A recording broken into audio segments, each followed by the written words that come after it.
Ben, let me bring you into the conversation to get your perspective and also to pick up on something that I asked in the previous hour and that Congresswoman Harman just talked about, and that is the fact that the Afghan government was cut out of the negotiations during the Trump administration and thereby, sapping the morale of not just the folks within the government, but within the Afghan forces. Would love to get your perspective on that in particular, but also on what's happening in Afghanistan right now.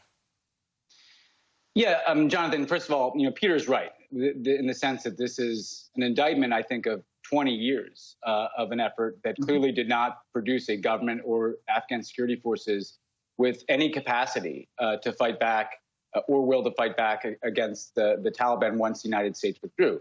That includes the Obama administration under which I served. So I want to be very clear about the fact that we all need to take a lesson from this. I think, Jonathan, that there are just limits to what the United States can do to kind of engineer events and shape countries that are so distant from us as Afghanistan is. We went in for a counterterrorism purpose. It morphed into a nation-building purpose. And frankly, it may be that there was never a particular strategy or formula that was going to work in a place that is so different from the United States.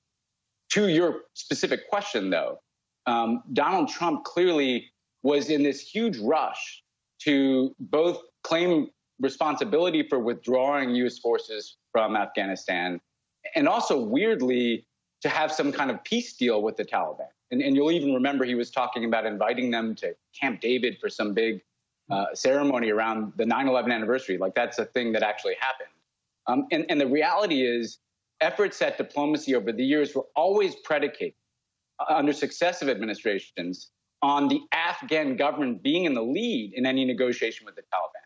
You don't negotiate your own exit with the adversary of the government that you are supporting.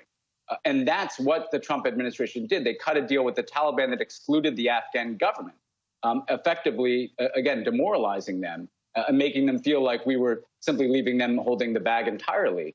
And that, I think that's the one opportunity to try to have a diplomatic resolution that could have mitigated at least some of the damage and could have led to some more form of unity government and could have negotiated protections for women in some regards.